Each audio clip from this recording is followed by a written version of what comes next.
there was no backing out. My son was like, Mum, you need to be brave. You keep telling, you're a coach, man. Like, you tell people to be brave all the time, and you want to back out of this. And I'm like, yeah, point taken, mate. Yeah, thanks for showing me that. So using my own words against me. yeah. And I was like, here I was thinking he wasn't listening. I thought he had no clues of what I did. But anyway, welcome to the Wild Roads. I'm Shonah Lee. And I'm Paula Ivy. Join us for conversations about how we don't do stuff normal. How we choose the wild roads of life. We want to show you all that's fun and possible, building businesses, making money, navigating relationships and parenting, things we nerd out about, and running at our wildest dreams. All right, sister, what are your biggest fears? Doesn't matter if they're childhood ones or they're ones that you got now. What are you feeling? What are you fearing the most? What do you think about the most? I did have a really big fear for a long time that kind of like, I don't have it anymore because I don't know why I don't have it. Okay, a few things might be why I don't have it.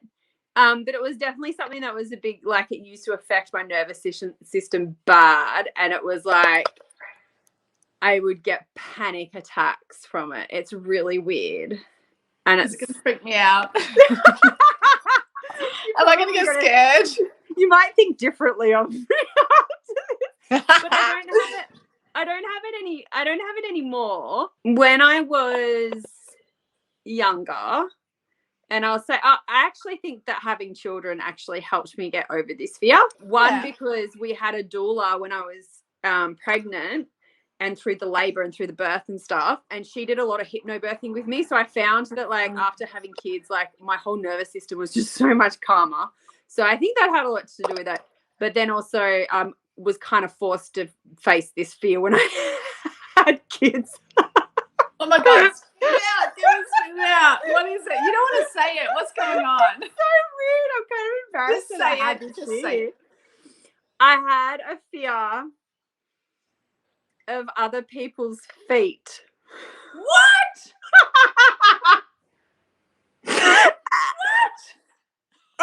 Like, other people's feet just freaked me out, and I would go into a full-blown panic attack if anybody ever put their feet anywhere near me. And like, it was something that I didn't really tell people about, obviously, because it's freaking weird. Okay, I'm not going to make fun of you, but like, how do you fear this? Like, what are they going to do to you? Because they're gross. I mean, it's disgusting. Yeah, but it's weird and gross. And like, I'm okay with them now. Like, I'm not a big fan of other people's feet. If somebody puts their feet on me, I'm like, get them off me. But I don't have like a panic attack with them now. Because you can't avoid them. No, can't avoid little kids' feet now.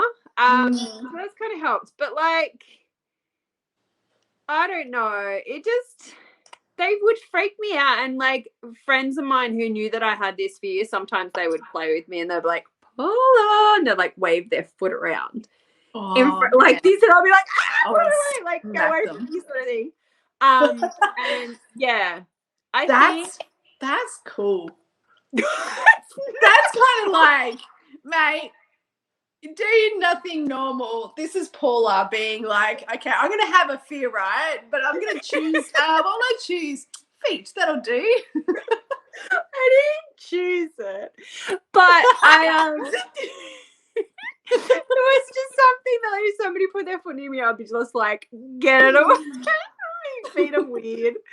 They're disgusting. I grew up with an older brother who used to torment me all the time. I love him, but like, he was always, you know,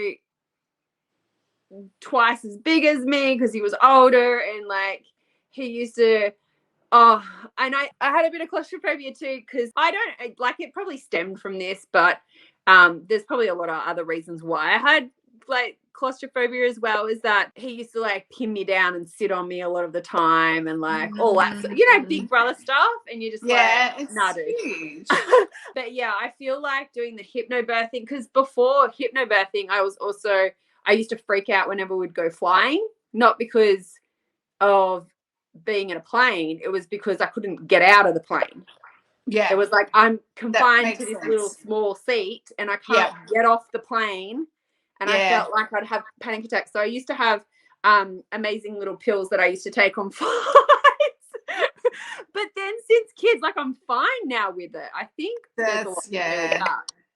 Yeah, birthing gets you through. Yeah. But I think also more current fears.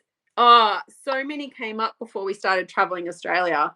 Like, I had fears that, like, and I mean, like, when I say fears, like, these thoughts would come to me and I would just like break out into a cold sweat and have, like, you know, just, I couldn't deal. I was just like, nah. Like, it almost stopped me from wanting to do the trip because I was like, I would have dreams of like my kids falling off cliffs. Like, this is horrible. Oh, and like, yeah. I wouldn't actually, I'd wake up before the end because Yeah. I don't know if this is a stupid system. A stupid system. Like a stupid system.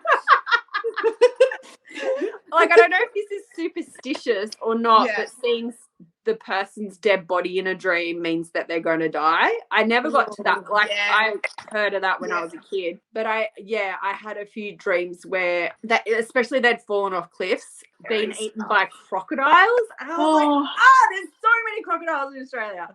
Like, yeah, exactly. And we get so close to them too. Like, we're visiting the rivers. They're right there, you know. And you're camping and all of the things. Like, you try and be safe, but I mean, you never know. You're in the wild. It's not, I shouldn't say it. You just don't know. No. So anyway, that's enough embarrassing stuff about me. What about you? What have you got? It's not even embarrassing, but mine are well, I never used to have this fear until my brother moved to North Queensland. I used to visit North Queensland all the time, like I'm talking, in the tropics to Cairns and stuff. And not even think about this. And then one day I watched this show. Like, I heard about overseas in like the Amazon and that, and like these big anacondas and big snakes, right? Yeah. And I heard I heard a story about a little boy, which is really bad, that was in a tent with his dad, and his dad woke up to a python had around the little boy's head. And and in so Queensland, and Australia. So I don't know where that was, but I saw a thing on telly, and in Trinity Beach, the surf club at Trinity Beach, there was 2 pythons that were massive, and they were living in the roof of the surf club, and they were mating, and so they made a mess, like this huge, like the ceiling of the surf club was just destroyed because they were that big. Like, they were so like 10 meters long, and they were like so fat, and I've just had this massive fear that I'm going to camp, or I'm going to be like in North Queensland somewhere, and a python's going to try and eat me while I'm asleep. Like, that's a huge fear of mine. I have to really get over that. It's not gonna happen. It's not going to happen, but that's a huge fear. Isn't that funny though? Like, you think about it logically, and you're like, the amount of times that's actually happened to people, that's right, and the chances of it actually happening to you, but the fear is real. The fear is real. And like, my brother's lived there for like 12, 13 years. He hasn't had a snake in his ceiling the whole time. Like, yeah. And I mean, they've got snakes in their house anyway. They have pet snakes. They have pythons, like green tree pythons, all different kind of pythons. So they have snakes in their house. So the fear is actually like, I should really be over it because I stay there. And then, it's fine. Anyway, so there's that. And then there's the fear that, okay, I'm just putting it out there. If anyone's listening and you need to make the decision, I'm being cremated, okay? Because when I die, right, Sean, we got your back. You got my back? Yeah, good. When I die, I want to be cremated because I have a massive fear that I will be buried and I will wake up and they got it wrong and there's nothing I cannot get out. Buried alive. Oh my God. That so there's that. Horrendous. I think I need to put a disclaimer on this episode that if you're driving in the car with the children in the back, maybe don't listen to this one. I'll do that at the start when we upload it. Yeah. And then the third one is, man, this was huge, and this was huge from the weekend. But open water, open ocean, being out at sea, cannot see the shore. Like, you don't know where it is. I'm not a navigator. I don't have a compass. Like, what happens when I'm out there and just no one comes to rescue me, and I'm just like in the wild open ocean? It is scary. Like, that scares me big time. Have you seen that movie? I'm pretty sure it's called Open Water, about the 2 scuba divers, and it was based on that true story. I haven't seen it yet. Oh my God. I've been meaning to. Brendan my husband always makes me watch like movies that I really don't want to watch.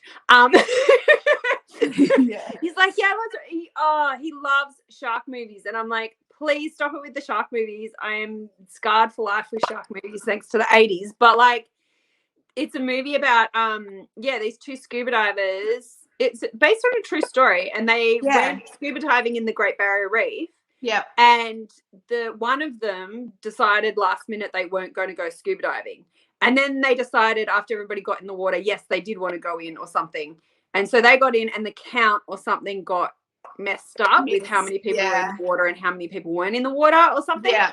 So they ended up getting left behind because they thought they had everybody, but they didn't. They left these 2 people in the water. And they never found them. But it's about them, like, what could possibly happen. And there was like sharks and just like, they were in the water for so long, and the whole movie is just about them in the water, like just waiting in the water and trying to float to stay alive. And I'm like, what? No, I could not deal in that situation. My stomach is knotting up just thinking about that. No. Oh my God. Hard no. No. No. Oh my gosh.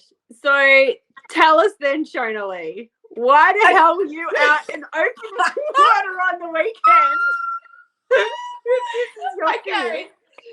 Okay. So I actually went out in the open water, and it was a yes, and I did go on a boat, and we were 3 hours out. We had to go to a place called Neptune Island. This is in South Australia, where South Australian waters is like South African waters, where we have the great white sharks. And they're massive, and it's cold, and there was a tour, and my family thought it was an amazing idea to book us all in so we could just get in with the sharks. Oh my God. And they're just like, so they booked it, and it was fantastic. Like, it was like, that was a really beautiful, generous thing you did for us. Like, it was amazing. My dad's a diver, my brother's a diver, my son wants to be a diver, and they just have this fascination with sharks. Always have. My brother, my dad had shark books around the house, and my brother would be like 3 looking through them. Just love them. I love them. Me, not so much. I was scared, so I was just like, I don't care to be in the water. Like, I was scared. I was so scared. I don't need to be with the sharks. Honestly, I can look at them through a picture book. That's fine. Anyway, so this trip was booked, and on the weekend I got in the cage, and I was a metre away from a 4 to 5 metre. I don't know exactly. There was a couple of different people saying different things, but 4 to 5 metre shark, and his name was IMAX. Because apparently he comes around every year for the last 14 years. They sort of know him because he's got a mangled tail. 2 fears: open water, massive swell, where the swell is like, you cannot, like the big wall of water right next to this little boat that's like a sardine can to me. And then, and just cannot see the horizon at all. Like, and then you go up and you go, okay, there's still no land, and then you go back down, and it's like, that was scaring me. But the sharks, there's there was no backing out. My son was like, Mum, you need to be brave. You keep telling, you're a coach, man. Like, you tell people to be brave all the time, and you want to back out of this. And I'm like, yeah, point taken, mate. Yeah, thanks for showing me that. So using my own words against me. yeah. And I was like, here I was thinking he wasn't listening. I thought he had no clues of what I did. But anyway, so I went, and then it was pulling up, and I thought they hadn't had sightings for like 3 weeks, and even if they did, they sort of hung around for a minute, and then people would spend the whole day out at this, you know, in this place trying to, you know, wait it out, and hopefully they come. They throw burley and stuff. Anyway, they stopped the boat and they did the briefing, and we were in group 1. So my whole family were in group 1, 8 of us. And they said, all right, go get your wetsuit on, and this is what we'll do. And then just as we just got our wetsuits on, someone yelled out, shark! And we're like, whoa! I know. And then everyone just went flying over to one side of the boat. And I looked down because I was there already, and I looked down, and this big shark, like it's like your car going past, and it was just under the surface.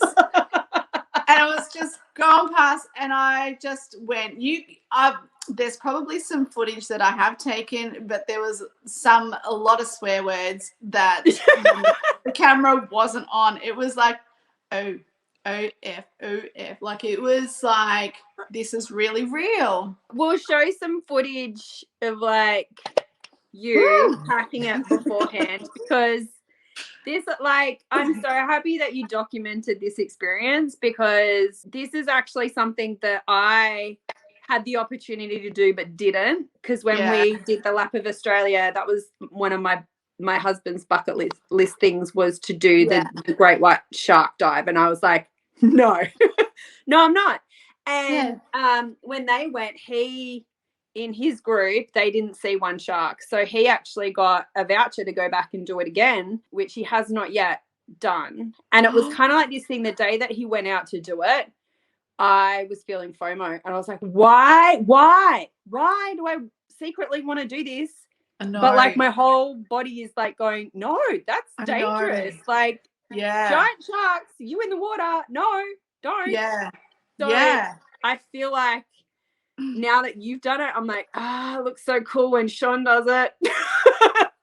Anyway, we'll show some footage of you getting ready to go into the cage. It's so unattractive, by the way.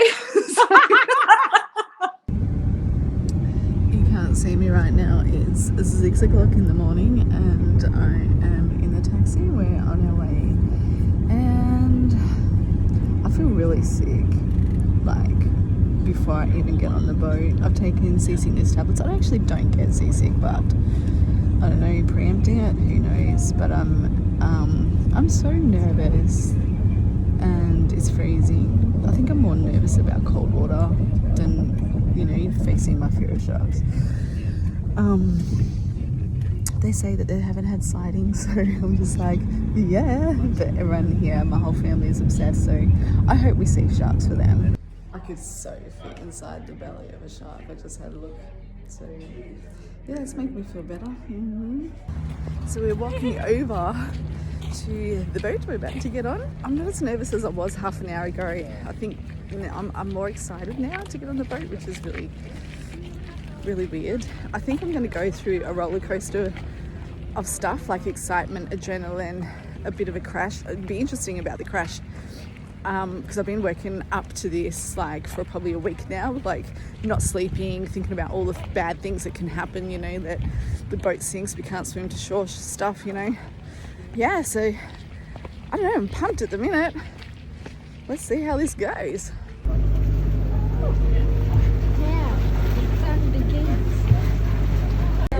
Oh my god, guys, we've got a shark. It's here, and oh my god, it's beautiful, but shit, I'm scared. It's happening. Oh my god, everyone's so excited because there's a shark, and we're the first group to go in. I am packing pants. Fuck, it was big. Oh my god. Oh my god. Oh my god. Oh my god. I gotta go get my weights on now. But anyway, it was, and leading up to that moment, going into the cage, it was just like, okay, this is really real. I don't even know myself anymore. what am I doing? But getting in that cage, the cold water hit me. And so it's hard to breathe with the respirator or whatever it is, just on it as well. Like, your mind telling you that it's okay, you can breathe underwater. That's a thing as well that you got to switch on. But when it's cold, you know what it's like when you get into a freezing cold and you lose your breath. You do all these swims in the winter, and it just takes your breath away. But it's really hard to control that breathing. So there was that. But then I hadn't even got my I'll tell you a little funny thing. I hadn't even got my breathing in rhythm, but my son and my brother were on the corner of the cage where I was, and they were great. And my brother's a diver, he's a dive master, and he's just like, "Are you okay?" And I'm just like, "Not yet," So he was still like, he just knows me so well that he was like, "I'll just give her a moment." But then all of a sudden, out the corner of my eye, I just saw this huge beast not come flying, I shouldn't say come flying, just gracefully coming past, and I grabbed my son's arm and just shook it like, "There it is," and he like tapped my brother, and there it is, and like they had GoPros and stuff, and it just like its jaws were open, and it just went straight past us like that, and I was just like, this body is not ending, it is huge, like it's massive. And it's so deep, like from the top of its body to its underbelly was just like, that's the size of my car. Like, it's wow, nuts. Anyway, so obviously I forgot about my breathing at that point. So it must have been okay because I must have got into some kind of rhythm, or I stopped, one or the other. And then I looked out and they must have thrown some burley out. Oh, it was not nice. It was just like guts of stuff, and it was just flying straight at our corner. It was just like a bit of something on my face, like barely slapping you in the face. It was. and then it just like done this big circle, and it went back again. And I was watching it, and I just tapped the boys, and they were getting it, and they were just really loving it. I'm like, okay, I've seen it twice now. I'm up. I'm going up. Because it was freezing as well. Yeah. And I was like, I was enjoying it, but I wasn't enjoying it. And then I saw that they threw on a rope this big thing, this massive, I think it's just this big lot of tuna stuff. And so they threw that out, and I was getting up. And just as I got up, it's actually on film, Indy got it. It came and it just did this big roll and like viciously just grabbed this stuff. It did that all day. There was actually 3 sharks. They ate all day. They came up, they bit it. Simon was in the cage next to a guy on his second dive, and the shark bit the cage right next to him. Oh my God.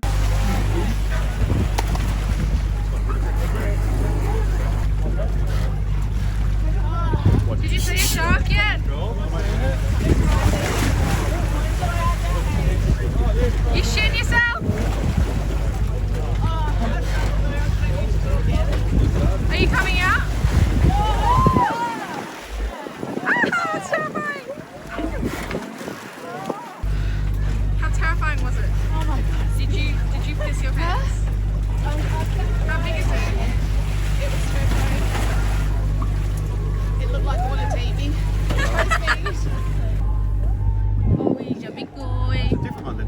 It really made it real. It made it so real how enormous and strong but graceful they are. I'm pumped. My adrenaline is just full on right now. I got out early because I was struggling to breathe, but I saw it like come by twice. I didn't need to. I felt like, I've seen it now, I can get out. But these guys who are divers and, being shark free since I was born, they just couldn't, they just want to stay down there forever. Far out, guys.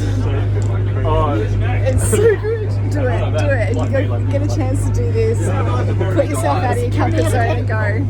It was like, holy shit, this is far out.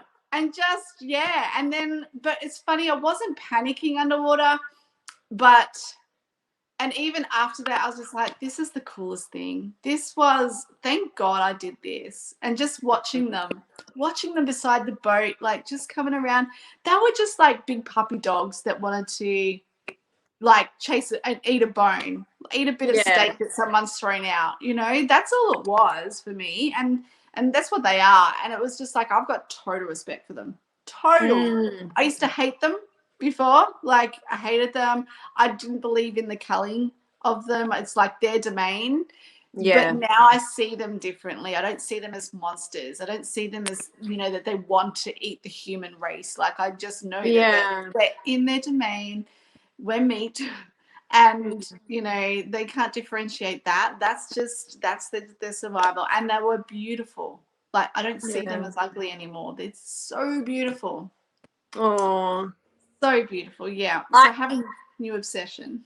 When you were saying like how it came past the like cage, do you ever have those moments where like you're in a situation and you're like, if I just did this, what would happen? Like, I fear that if I was in that situation, a shark was that close, that I'd want to reach out and touch it. Like, actually, like, just like pat it as it would go. They actually, it's funny, like, I had no inclination to do that. But it's funny you say that because they did say, do not try to pat it. Do not put your hand outside that cage or it will be gone. Like, seriously. And anyway, we went back to the where we're staying, right? And we're watching the GoPro. So Clint had one, my brother, Harrison had one, my son, and Simon had one, my partner, when he was in there the second time. And he tried to do a selfie with the shark, which was hilarious because all you could see was like fish behind him. There was so many fish. He totally missed the shark. That was so funny. But there was like, my brother's like, Simon, I reckon you might have been hand out of the cage here for quite a few times because you could see that he's obviously got excited and got his arm out of the cage with the GoPro. And yeah, because there's footage with no cage in it. And it's just like, Simon goes, yeah, I think I did a couple of times. I had to pull myself back in. Oh God. So it's, I feel like, I reckon Simon, if they hadn't have said that, he probably would have tried to pat it. But go, hey, puppy, like, no. But they do. They say don't even go there. Yeah, I didn't need to be down there for half an hour for sure. Yeah. But that's the thing, like, you said that you didn't want to do it, but then you did it anyway. Are you glad that you did it? Like, I am so glad I did it. I was on a high for hours. Even the boat ride in, it was a 3-hour boat ride in, and I was standing on the back, big walls of ocean, and I was like, nothing can actually. I'm not scared of anything now. Like in that moment, I'm like, I don't fear anything. I've got so much trust. I've got so much trust in the people looking after me that are taking us back to shore. I've got trust around me, the people that I love. I've got trust in myself making the decisions. And before that, and I think even on one of our episodes, I did mention about being soul aligned. Like, you know, if I'm scared of doing something because I really want to do it, but I still fear it, I feel like that's when you push past, and that if it's something that you died and you didn't, you know, you don't regret never doing it, then that's a no for me. And I remember talking about that and feeling really, hell yeah, like, you know. Yeah. And now I'm just like, well, I was actually not forced to do it. I could have said no, but there was pressure from my family to do it. And Dad said the night before, Shonah, if you don't want to do it, don't worry about it. But, you know, there was, you know, they paid $500 for this ticket for me. You know, it was a gift. And damn straight it was a gift because I pushed past a fear. You know, I pushed. Yeah, I'm unpacking right now everything about soul aligned because I am so much better for having done what I did. On so many levels, not just because I saw a beautiful creature. There's so much that goes with that. So much. Yeah. If something is not air quotes soul aligned for you to do, it's really like, I think that term is being thrown about as soon as somebody feels discomfort or fear around something. They're like, no, it doesn't feel good, so it's not soul aligned. Whereas things that are uncomfortable and things that are pushing you beyond a fear growth. And you're not supposed to feel good No. to dive into it, like literally into a shark cave of like shark infested waters with like blood and guts smacking you in the face. Exactly. Coaxing them to come closer. That's it. Making you smell like it. Exactly. Exactly. It's like dressing you up as a dish. But that's the thing, right? Because like you're so proud that you did that, and it's been an experience that has shifted something inside of you and helped you to expand and explore in new ways. Like it was a growth experience for you, even though it felt like a no, or it felt like a like the resistance to that. Like you're like, I don't like open water. I don't like sharks. Why the hell would I even want to do that? Yeah. But it's like things get presented to you in order to help you grow. Like everything happens for a reason. There was a reason why they bought you the ticket without asking and said, here's a gift for you, Sean. Yeah. Like there's a reason why that happened, and that they didn't ask you first. And even though they said, oh, you don't have to do it, like we just thought it would be cool for all of us to do it together. You know, my logical brain is saying no to this, but there's something within inside me that's not saying no. So it's not a hard no. Like that's hard no is not soul aligned. But if it's a no and you kind of like, yeah, but there's something that kind of is still allowing me to think about this as a possibility, or still mulling this over, even though I've kind of said no. That is like something to unpack, to be like, okay, why is this? Is this because there's fear there, and this is an opportunity for me to push past that fear or work through that fear, because that is not easy and not comfortable to do. No. And your psyche knows that. So it's kind of like, this is going to be uncomfortable, but kind of like whispers to you. It's like, yeah, go this way. Yeah, and you're like, nah, like, because I don't like that. It's going to be uncomfortable. It's like, yeah, but go this way. Right? It was very seductive, but it's interesting. It's kind of like, you know, it's kind of like, okay, I'm going to need to give you some trust here, because you're not buying me a ticket to jump off a cliff to my death. Like, it's not, you know, it's not like 100% guarantee you're going to die. Like, and there was like there's always a risk to everything in life. Of course. You know, it was an adventure. It was a thing that people do every day. It's like, it was something that I feared. It was something very scary. There was a big no within inside me, and a little yes right there. And the little yes won. And I'm so glad she did. She popped her little voice in and she said, go. Yeah. And sometimes I think, like I have been thinking over the last couple of days, was that a mother bear instinct? Was that a lioness instinct to go, hey, if my son's getting in, I need to be in with him? Or was that, you know, I need to show my son and my daughter how brave I actually can be, and that I've got their back, you know, that sort of thing. There was that entering into it as well. Which is totally valid too, because I honestly believe, I can't remember how Julie Tenner says this. She has a beautiful like way of saying this from Nourishing the Mother. They have their own podcast, which is amazing. She talks about how we give birth to like the parts of us that need work, like what the people that we give birth to, they are their own unique whole human. They're not I think this is where sometimes we get like, we think that they're part of us, and they're so me, and they're so their dad, and they're so this person, whatever, in the family, but they're their whole unique person. And part of their journey through life is to help you work through some of the things that you have. You give birth to that. Yes.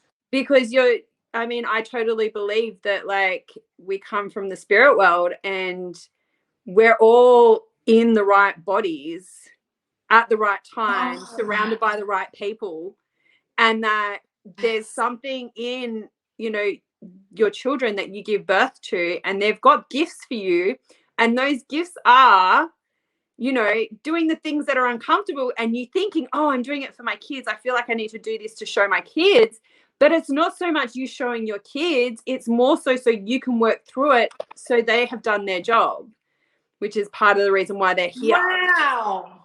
Yeah. Wow. Isn't that huge? Oh my God.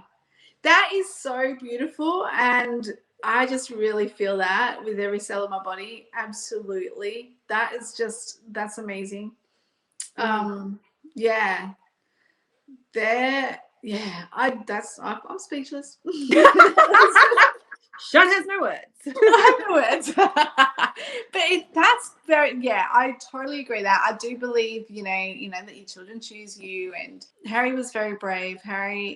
There was just no question for him. He was just like, yeah, I'm going in, I'm doing this, He's a water baby. He had, he was just straight in with the breathing thing, just nothing. It's like he was this professional diver, Yeah. Come out and he goes, how'd you go, Mum? Like, they just know, don't they? Aww. They just know. They do. They Yeah. do. They totally do. I mean, my husband's the same with like the water. Like he dives all of the time. Whenever we get a chance to go somewhere, he's like, yeah, I can go for a dive. Yeah, and there's always a part of me, and I don't really want to admit this out loud, but this is the whole point of this podcast, is like I've always said I don't dive because, one, claustrophobic, like even though you're in the open water, like hearing yourself breathe is a whole situation. Having like, weights on you, weighing you down is a whole situation. Yeah. Not being able to get out of the water straight away is a whole situation. Like once you're in there, you're committed. You can't just like swim quickly to the top and get back out. Like it's a process. Yeah, that's right.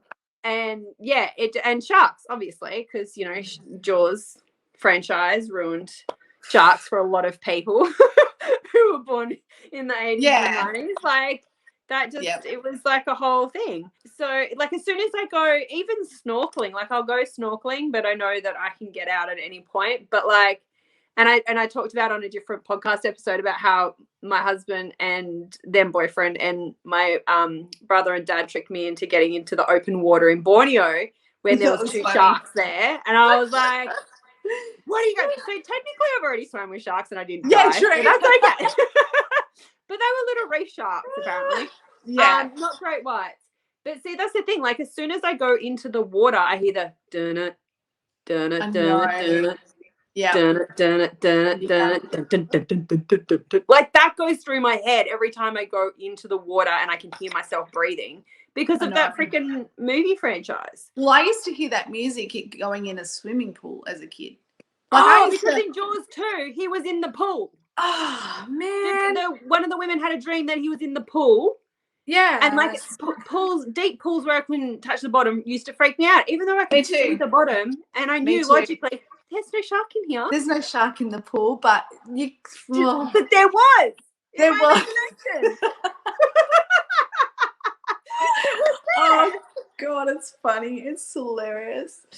Oh, but anyway, I'm just a whole, like I've gone from being an adventurer, just like nothing standing in my way, to having kids, getting a bit softer, to going, okay, I need to be really logical about this because I've got 2 little children to look after. Yeah.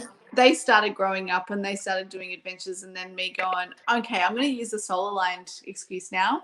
And because I hadn't done anything for a while, and now it's just like I'm back on the adventure bandwagon. Like I wouldn't say that, like it's not like I don't do anything. Obviously we do wild road stuff. There's obviously, like, I'm always looking for adventures, but I'm just like, I don't think I'm going to say no to much, really, because you get so much out of it. Sean's not going to say no to much. What are some other suggestions about wild things that Shonah can do? Mate, if I'm doing it, you're coming with me. Oh, that would be an interesting episode for us to do something completely wild. Wouldn't it? Yeah, let's do that. Suggestions welcome? Yes, absolutely. I definitely want to jump out of a plane. Preferably with a parachute. Otherwise, I'll have to land on my bum. But Yeah, I've thought about skydiving. That's one that I would like to do, but I'm kind of like, I'm really scared. Now that I've had kids, I'm even more like, before I had kids, I'm like, yeah, I'd do it. But then I never your kids are little too. Yeah. Yeah. But see, that's the thing. Like, what are the actual odds that something's going to go wrong with the amount of people that go skydiving and the amount of accidents that have actually happened? Yeah. Like, what's the actual rate? I don't know the statistics. No, I don't know that, but barely heard of anybody, like maybe one or two people that something happened. Well, they don't have any death by parachute tolls on the news with the states. They don't do that. I always just think about, when I think about skydiving, I always think about that scene in Point Break, you know, at the end where they jump out of the plane and there's not enough parachutes, and then Johnny Utah has to jump out without a parachute, and then he grabs onto them, and the guy with the money dies on the way down. Oh, something. But they all survive. But I always think about that. Don't know why. Like, you get up there and they're like, "Oh, sorry, we ran out of parachutes." Okay. Why is it easier for our minds to quickly go to everything that goes wrong? Isn't it interesting? It's so fascinating because you're like, but what are the actual odds of that actually happening? Like, you've got more chance of being in a car accident than that happening. Imagine if we could switch it so that we went to straight away everything that could go right. Can you imagine the growth? Like, I mean, this is what personal development's all about, right? It is. It's turning that. It's switching that. It's switching the mindset. It's switching the energy. But it's actually doing the things to make that happen. Yeah. But your human instinct is to go to the what if goes wrong. What if it goes wrong? What if it goes wrong? Yeah. That's right. But that's why this is the path that you and I are on. Like, we do things that, it could go wrong. We don't do stuff normal. We just don't. No. We're not safe anyway. That's another topic for another day, is that there's no such thing as safety, actually. There actually isn't. There really isn't. There is not. Your mind kind of just goes, when you kind of think about it, really, like, oh, it actually doesn't exist, yet we put so much emphasis on it. On safety. It's almost a joke. Let's be safe. It doesn't exist. Now we're getting oh my gosh. Okay. Well, that was fun. Thank you for inviting me to talk about that experience, because that was bloody fun. And I hope everyone enjoyed the videos, because I know they're not attractive, but far out, that was very real. It was raw. My favorite quote is when you said you're packing piss. I don't even know what I say when I'm nervous, when I'm stressed, when I'm anxious. Packing piss. When did I say that? I don't even remember. That's the best. I don't know. You're about to go in, I think. New favourite saying. Oh, God. Okay. All right. We'll see you next week. All right. See you next time. Bye. Wild Rose! Wild Rose! Wild Rose! Wild Rose.